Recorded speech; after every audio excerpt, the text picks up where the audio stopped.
Katie. Well done. Those metrics moments. I hope you've enjoyed them as much as I have. I think it's a great way to continue to remind ourselves about the power of data. So, we're ready for our next panel. Talk about how GPS is being structured, delivered, implemented all across the country. But first, a quick reflection on what we're talking about for those who are new to Complete College America and our work. GPS Direct is an all-in approach.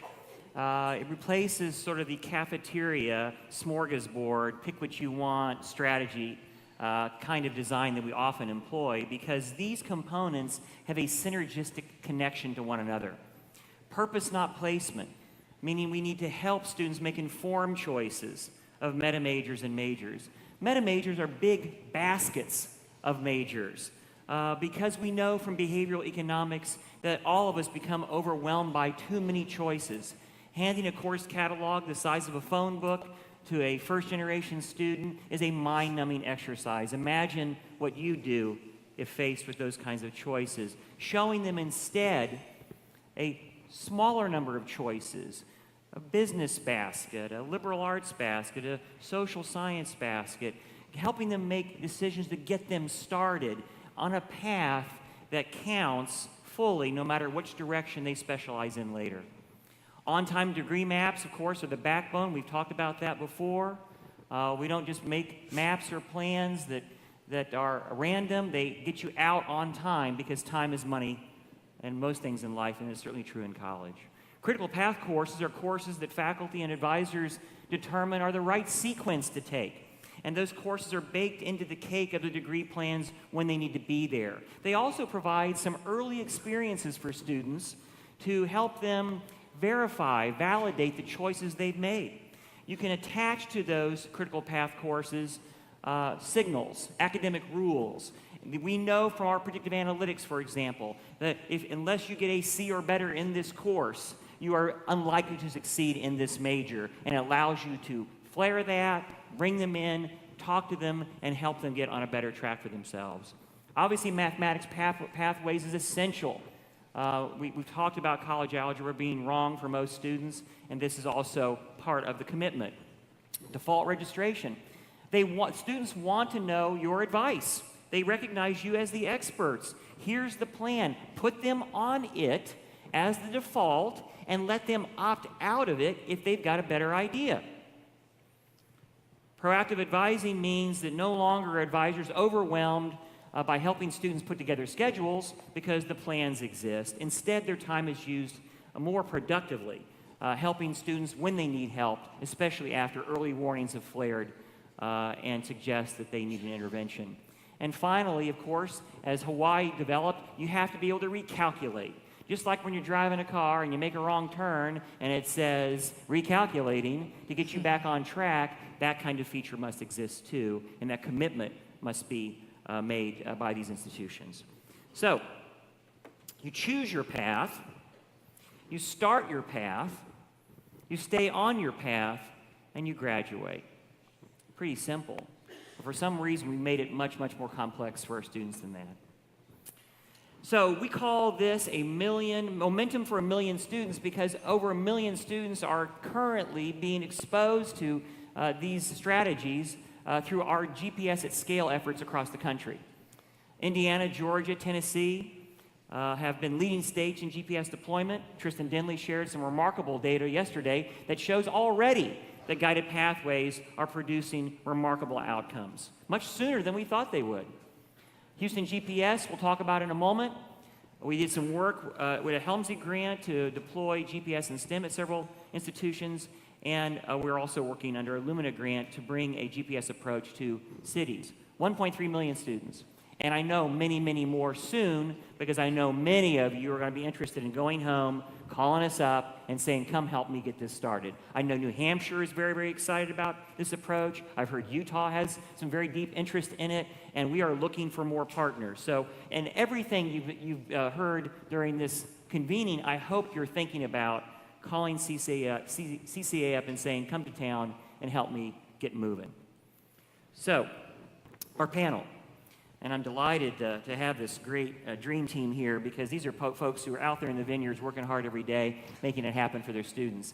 Let me start with Teri Longacre, who's right to my left here. Teri is the Vice Provost and Dean of Undergraduate Student Success at the University of Houston. And the University of Houston serves as sort of the leader institution for the Houston GPS Initiative. Kimberly Beatty is next to her, Vice Chancellor of Instructional Services and the Chief Academic Officer of the Houston Community College. Sheila Caldwell, Advisor to the President on Diversity, University of North Georgia. Josh Powers, obviously, Associate Vice President for Student Success at Indiana State University, and his wife Susan, Associate Vice President of Academic Success at ISU as well. Welcome to all of you, and thank you so much for your hard work. Yes, please do. Most of these folks have to put up with me more than they'd like to, so that applause was well deserved. I'm going to start with Houston GPS, Teri. Before we get into the GPS work, per se, I want to ask you about some early work that you did that was really more along what we call 15 to finish. You guys called it UH&4, but it appears to us that it really served as a way to jumpstart the culture towards student success. Can you tell us about that? Sure, absolutely. We started the UH&4 program when our provost, Paula Short, who you just heard from, came to the University of Houston as a provost in 2013. We wanted a way to comprehensively support and promote on-time graduation in 4 years for our students. So we developed a program to do that. We have limited time here. I can talk more about it in the breakout. But the program provides a guarantee to students that they will graduate in 4 years if they fulfill certain responsibilities, many of which are consistent with GPS principles with 15 to finish, and involve the use of degree maps where they take a minimum of 15 hours a semester or 30 hours a year, stay on track, stay in good academic standing, utilize proactive advising services, that sort of thing. So we implemented the program initially in 2014, so we don't yet have graduation data, although I think 2 or 3 of our students have graduated already early. But what we are seeing is a sharp increase in credit hour accumulation. Since the 3 years prior to implementing the UH&4 program, we have seen about a 13 percentage point increase in the number or the percentage of our incoming freshman cohorts completing 30 hours, not attempting, completing 30 credit hours in their first year. And we're really excited about that. We've seen about a percentage point increase in completing 60 credit hours by the end of 2 years. And a really exciting aspect of this is, as you see on the graph on the screen here, one of the most pronounced increases in credit hour accumulation, both at 30 hours and 60 hours, has been among some of the underserved populations, such as first-generation students, Pell-eligible students, African-American, and Hispanic students. Excellent.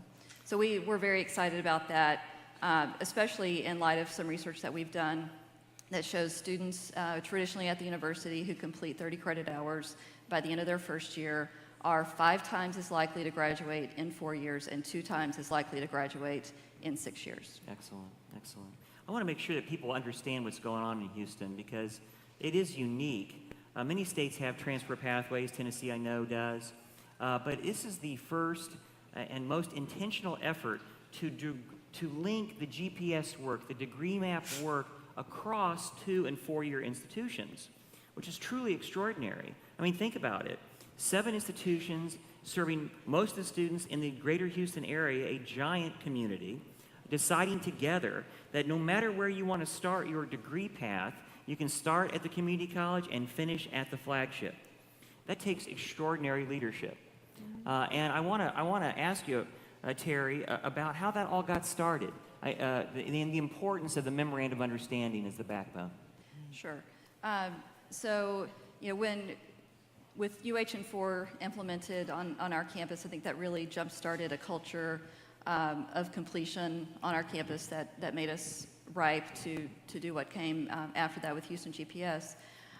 So with Provost Short in her position as a new provost at the University of Houston, she was and remains very laser-focused on completion, and not only completion at the University of Houston, but collaborating with our community college partners in increasing completion rates in the Houston region. Right. So she invited CCA to Houston to meet with us as well as potential partners in the area.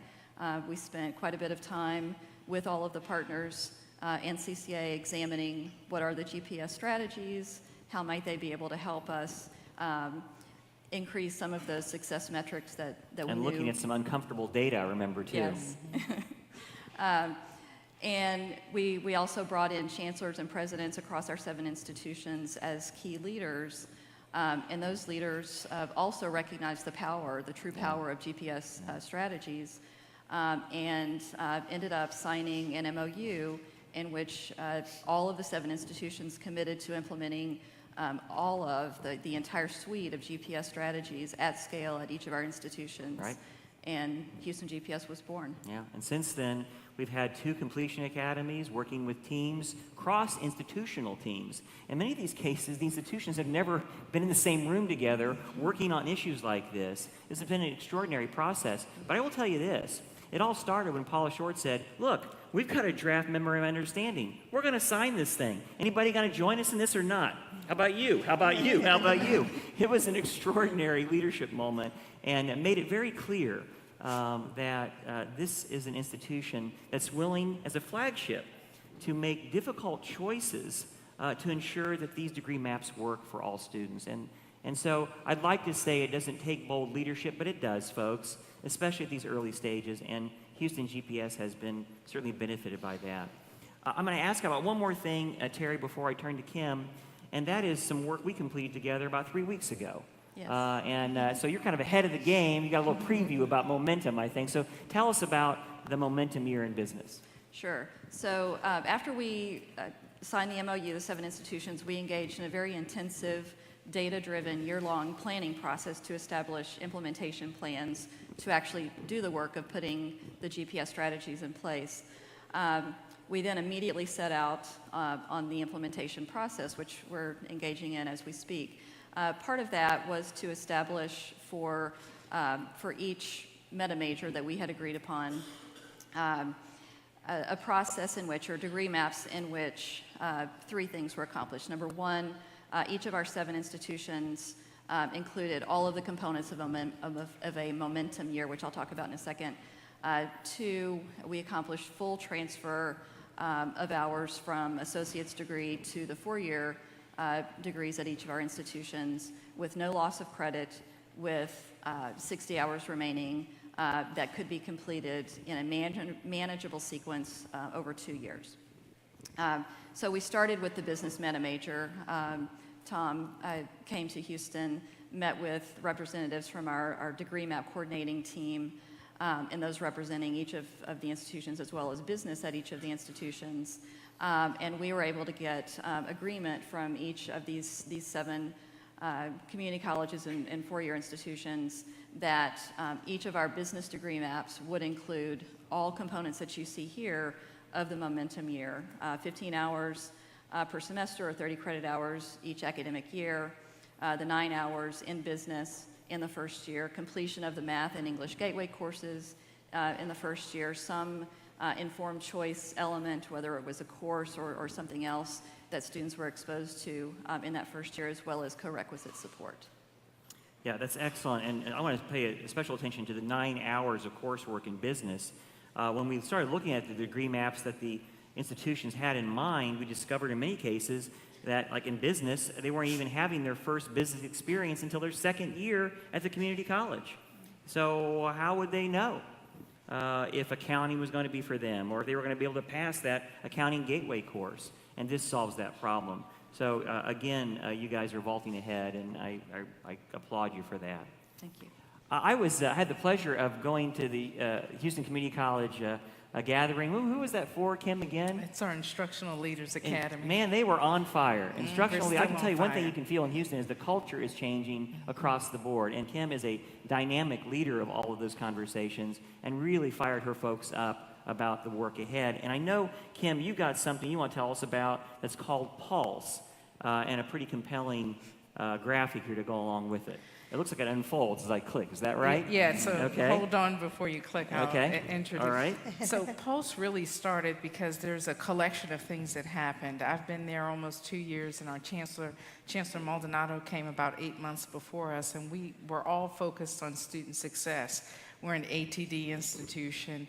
He had this vision and has this vision of focusing on the student experience. So we had a number of different, and then GPS comes along. So we had a number of different projects, and I've worked at other institutions where people say, okay, it's initiative fatigue. I'm over it. Yes, yes. And so trying to find a wrapper Right. so that everybody sees this is all one thing. And so Pulse just literally emerged last week. Pathways. That explains why the PowerPoint arrived so late. Okay.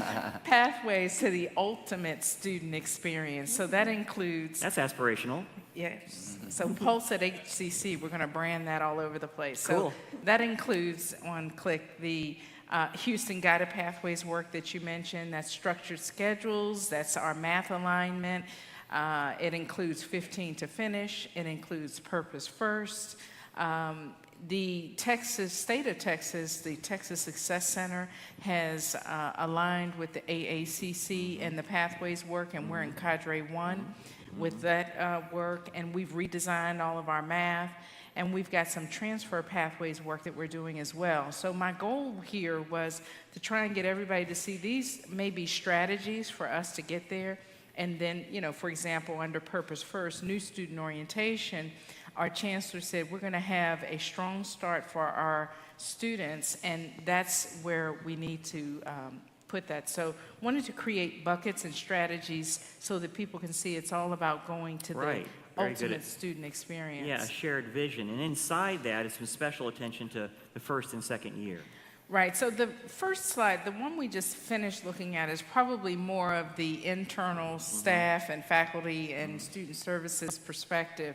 When we look at students, we thought about meta majors, and we're thinking whether or not that resonated with students. So we packaged some of those same strategies under a first-year, second-year experience that's wrapped around areas of study.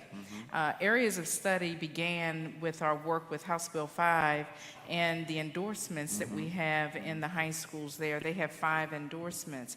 And so we've mapped those, not perfectly because we don't have 5 areas of study, we've got 8, but those are mapped into those areas of study. Excellent. And of course, in the heart of it all are these areas of study that we also call meta majors in CCA world. And you've Right. arrived at 8. That choice architecture I talked about to make it easier for students to get started.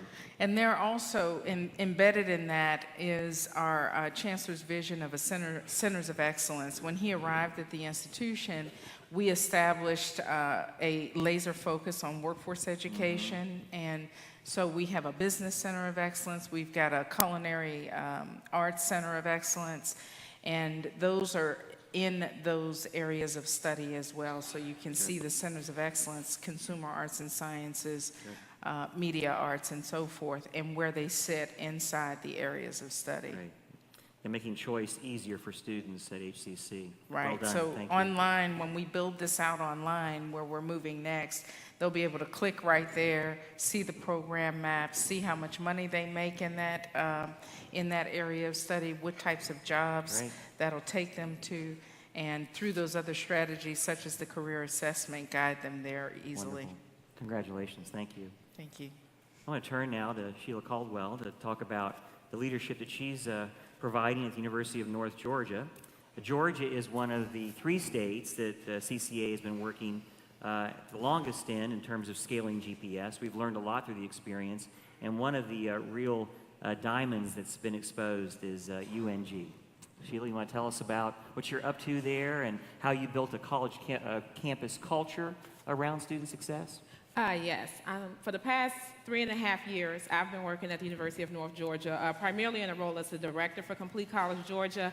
And I really do have a lot of respect for the work that CCA has done and our leadership at the University System of Georgia, because I feel like that it's important that every time we implement one of these strategies that we really demonstrate to our students that we are intentional about their success. And so a lot of these strategies have built on each other. We started out with 15 to finish. We just saw Hawaii get an award. We were very inspired by their award. We duplicated a lot of their videos, their marketing materials. My time doing here at UNG, you start building. So when we talk about building momentum, I'm now in a position where people are inviting me to come into their classrooms, inviting me to come into the Great. school and really talk about college completion. This particular initiative with our guided pathways, a couple of years ago, the president basically told her cabinet members, I'm looking for big ideas. And one of the big ideas that came out of that was advising, so much so that it is now, this QEP, on time, on target, is part of our SACS affirmation. So the president, the cabinet members, and faculty have basically driven the advising model. So again, when we initially came to them and we talked about GPS and we had a particular structure that we thought we would implement, faculty basically said no. One of the good positions that we're in at UNG is for the past 3 years, we've had about 28% enrollment growth. When I was looking at my news yesterday, we were also featured again as having the top enrollment growth in the state. And so with our model, we wanted to make sure that as we developed the model, that we were not over-promising and under-delivering to our students. And so with that, we were able to work with faculty members because they basically said, no, that model is not going to work. It put the responsibility on them to come help us design a model that did work. And they were very effective in that. Is that where pick and click came from? Oh, yes. Here's, I guess, some of the strategies. We can go there. to the next one with Sure, the thank click you. and pick. Yeah. So I know that it may not be visible to everyone, but the pick and click basically allows students to be meticulous in how they choose their courses. It's almost like a flawless process. As far as if you look in the first quadrant, there really is not a lot of options for students. These are the classes you need to take. If they have electives, they only can pick electives that help them stay on track in their program of study. Our university also one of the 6 military institutions in the nation. So we have a specific part that represents our military students that they also have to take. When I spoke to over-promising and under-delivering, course availability, you can imagine with that growth, trying to maintain faculty and classes that can keep up with that capacity. And so instead of saying you have to take this class this semester, we've been very intentional about milestones. Within 30 hours, these are the classes that you need to take. Right. So we've basically built that into our model as well. Good. On the lower right-hand side, it also lets them know how progress they've made as far as graduation requirements, how many classes they need to take in their core left, how many classes they need to take in their major. So it's been lots of structure to add velocity, right? yes. Very good. And we don't have much time, so I want to actually just give you a moment to just share some thoughts here about some changes you're seeing because of student behavior and early advising. Yes.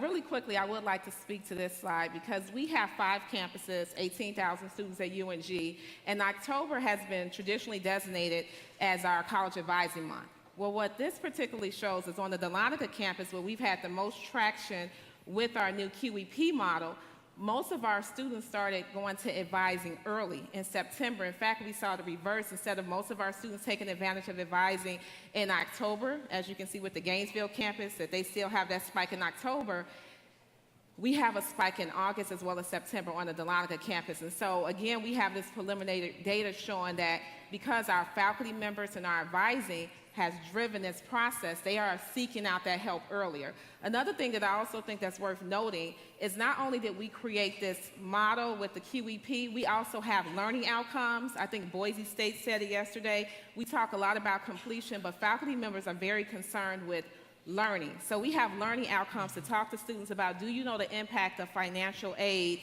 and you delaying college completion if you change your major, if you drop a class? That's a learning outcome. Another one is, again, these students are going to leave college. Do you understand the value of the core curriculum? Do you understand the value of how the skills that you've obtained at UNG will translate into the workforce? Those are the learning outcomes that our faculty members helped us design. Sheila, so you really need to get more excited about this. Yes. I just wish you would, because I'm really beginning to worry you don't have the sense of urgency that I'm looking for. Yes. You are velocity, and thank you so much for your leadership. Thank you. We've all heard of power couples.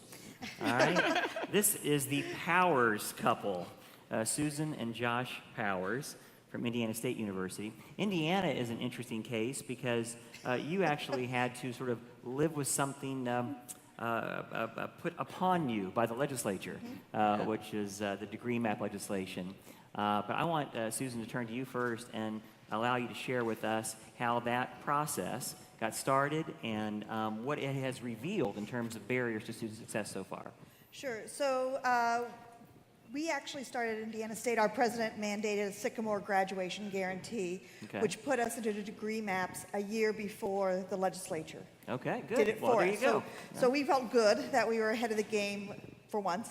But we moved into the degree maps, and so it was an immediate, a 3-week turnaround of having departments develop those degree maps for new student orientation. And they pointed out at that point we needed accountability for the students to make sure they knew how to progress through, what their critical paths were, the C or better in courses, right. the prerequisite structures, all those milestones, the GPAs they had to have to be admitted Right. to a major.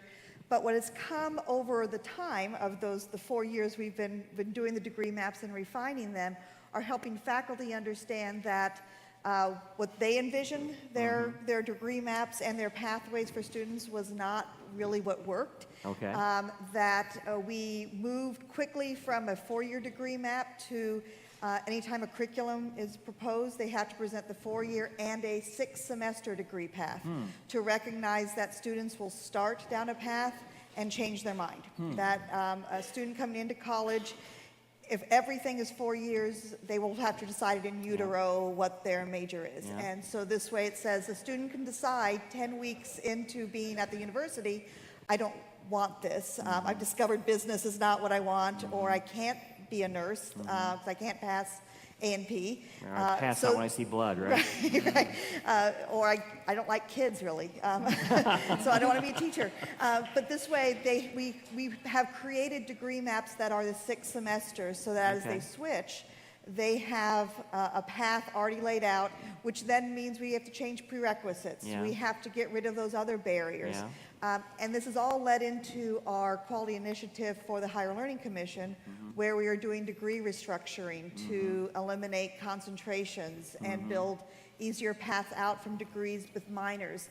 Share an example real quickly of a sort of crazy barrier you discovered when you just started down the degree path building and exposed that there were conflicts that no one even realized Sure. before. So we had a major that was information technology. It was a reasonably sized major, 42 credit hours. On paper, made you happy.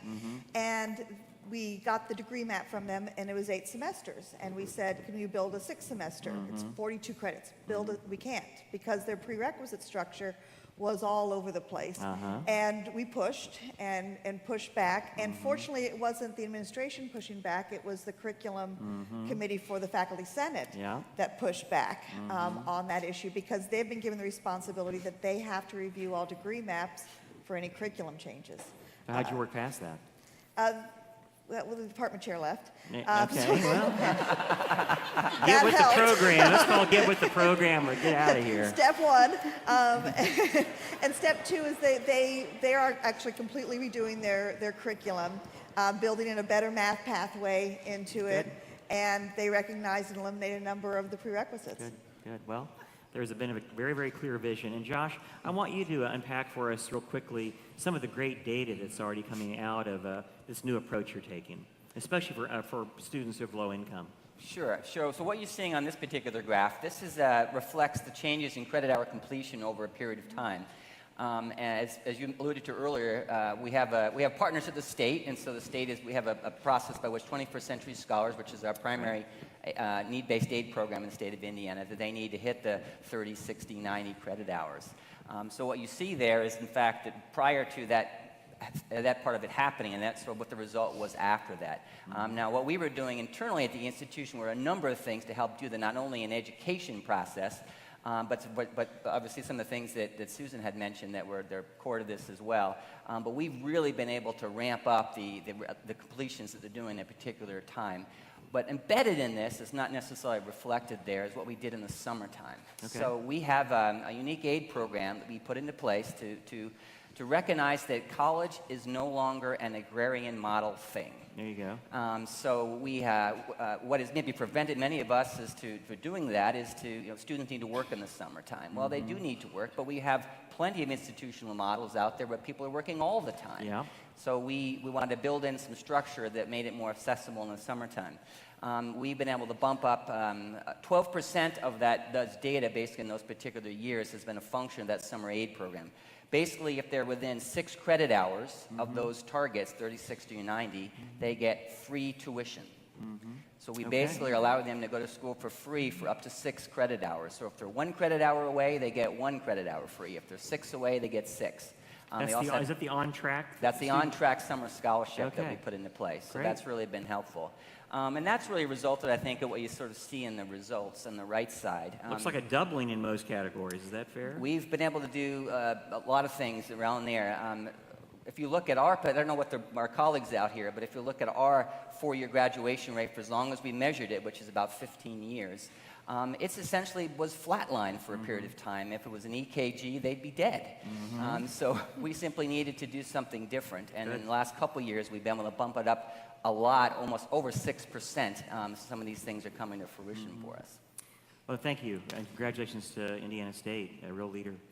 And with the little time we have left, when we started down this path and we held up best practice examples around the country and tried to get people moving on them, we often encountered sort of this traditional, but they're adults now, and they need to make these choices on their own. Guidance isn't appropriate. When will we ever grow up? And we had to struggle to move past that. Have you guys encountered any kind of that resistance in your own campuses, and how did you address it? Kim, you're nodding your head. Yes, I started with the data. That day that you were there, Yeah. I think all of the faculty, as has been mentioned, we have dedicated faculty and they're focused on learning. And you go to work, you teach your class, and you're doing a great job in your classroom, but you're not necessarily focused on what happens beyond that. And when you start to look at those data and you see the huge gaps that are happening, it's a wake-up call. And so that was the key in doing so. I did it with the instructional leaders. I did it with faculty on instructional day, and all of the adjunct faculty as well who come to our adjunct meeting. That was the sense of urgency. That was how I created that sense of urgency. And I think then you kind of have to say, okay, they don't know what they don't know, and therefore we have to assist them in making stronger decisions. Right. Very good. I do think in the Houston case, I've certainly seen the example that when the flagship stands up and says, we want to make the tough choices to make this happen, it has a huge impact. One of the early successes in Houston was the Math Pathways work, Teri. You want to talk about how we got that done as an early award or reward? Sure. We had really great participation across all of the institutions, led by a former chair of the math department at our campus who was very knowledgeable and really great with pulling together all of the different institutions. And using the data, we all in Houston GPS use a very data-driven approach. They were able to get agreement across the institutions to agree on math pathways for all of the degree programs, and that's in place today. I wish we had more time because we could talk all day about all the complexities, but I do want to remind everyone we are going to do a breakout session so we can go deeper into these topics with this wonderful panel. So let's give them a round of applause for their great contribution to our work.